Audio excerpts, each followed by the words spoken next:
Cyber अपराधियों से सांठगांठ रखने वाले सब इंस्पेक्टर को सेवा से बर्खास्त कर दिया गया है। पुलिसकर्मी गिरफ्तार किए गए साइबर आरोपितों से अवैध कॉल सेंटर को चलाने के लिए प्रोटेक्शन मनी के रूप में लेता था।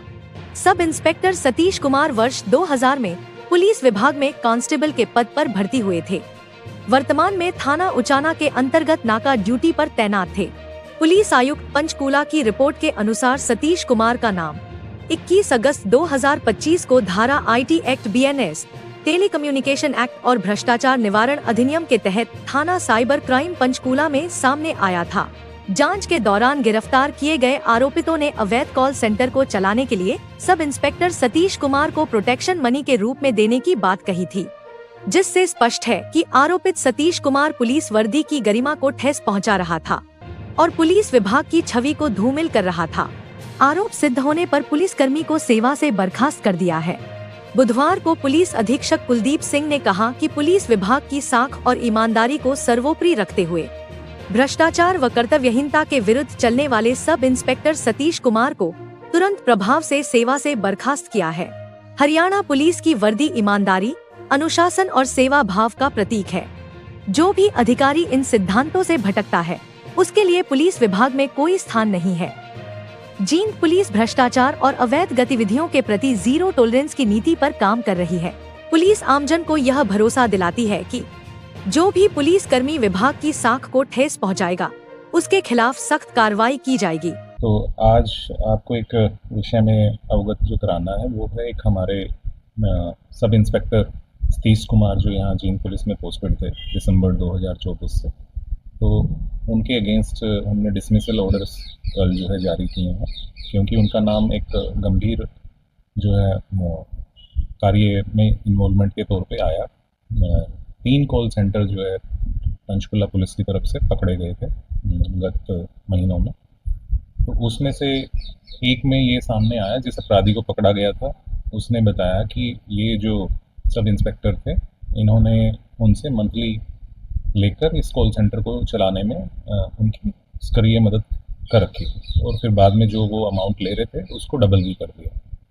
तो ये जो है उसके जुडिशियल जो स्टेटमेंट्स होती हैं 183 सेक्शन के अंदर, उसमें भी ये चीज़ें रही। तो हमें माननीय CP पंचकुला की तरफ से भी एक रिपोर्ट इसमें प्राप्त हुई।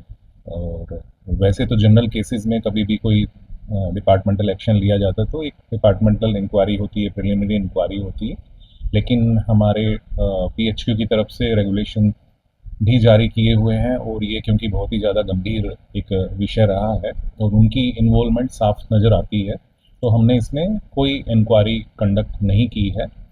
इमीडिएट जो हमारी DSP जो कंसर्न है, उनकी एक रिपोर्ट हमने तुरंत कल ही ली है और उसको ध्यान में रखते हुए CP पंचकुला महोदय की रिपोर्ट को ध्यान में रखते हुए और जो भी फैक्ट्स हमारे पास अवेलेबल थी उनको देखते हुए हमने तुरंत प्रभाव से कल ही उनको सर्विस से डिसमिस कर दिया है।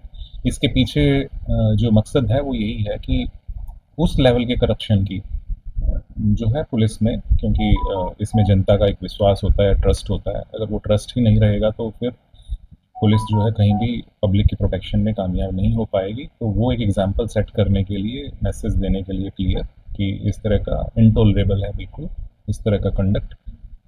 तो वो ये एक्शन जो डिसमिसल का है वो लिया। Thank you. इसमें 2 चीज़ें हैं, क्योंकि जो डिपार्टमेंटल एक्शन है ये उसका पार्ट है जिसकी जानकारी मैं आपको दे रहा हूँ। इसके अलावा जो कोर्ट का क्रिमिनल प्रोसीडिंग्स हैं वो इसमें जारी हैं। उसमें FIR रजिस्टर्ड है पंचकुला क्षेत्र के अंदर और उसमें जो है जैसा मैंने बताया एक अपराधी को पकड़ा भी गया, फिर उसके डिस्क्लोजर में चीज़ें सामने आई हैं और जहाँ तक मेरी जानकारी है ये जो है एब्सकॉन्डिंग रहे हैं। हमारे यहाँ ये टेम्परेरी ड्यूटी पे एक नाका पे पोस्टेड थे, तो करीब 2 महीने से ये एब्सकॉन्डिंग थे, जो कि हमने एब्सेंट इनको दर्ज कर रखा है और ये कहीं भी उस इन्वेस्टिगेशन में मुकदमे की ये कोऑपरेट नहीं कर रहे थे। जो मुझे इनफॉर्मली पता है पंचकुला पुलिस जो है इनको पकड़ने के लिए यहाँ जींद में भी उन्होंने रेड की है और गत कुछ दिनों में मेरी जानकारी के हिसाब से इनको माननीय अदालत से एक एंटीसिपेटरी बेल भी मिल पाई है। तो अब शायद ये इन्वेस्टिगेटिंग एजेंसी के साथ कोऑपरेट कर रहे हैं नहीं कर रहे हैं वो कहा नहीं जा सकता। सर, मीडिया में एक अन्य मामला सामने आया था, जींद नगर स्टैंड के टोपी के अंदर 2 पुलिसकर्मी बता रही है एक वर्दी में और एक सिविल ड्रेस में दारू पी रही है, उस पर कोई कार्रवाई की? जी बिल्कुल, ये मेरे भी नॉलेज में आया है, तो मैं उम्मीद कर रहा हूँ कि आज शाम तक हमें वो जो प्रिलिमिनरी इंक्वायरी इसमें कंडक्ट करवा रहे हैं वो आ जाएगी, और तुरंत जैसे ही उसकी रिपोर्ट आती है हम इसमें एक्शन लेंगे। सर, इस महीने के अंदर कितने साइट पर क्राइम के मामले दर्ज? एग्जैक्ट फिगर मेरे पास नहीं है, आज आपको बुलाने का जो औचित्य था ये इससे वाकिफ कराना था। Thank you. Panipat, the city of textiles, अब लेकर आ रहा है नई सोच और नया सफर। द इमेजिनेशन क्रिएटिव्स एंड नियट। यहां मिलेगा कंप्लीट टेक्सटाइल एजुकेशन, डिजाइनिंग से लेकर एक्सपोर्ट मैनेजमेंट तक, बिजनेस मैनेजमेंट से लेकर स्टार्टअप आइडियाज तक, सब कुछ एक ही छत के नीचे।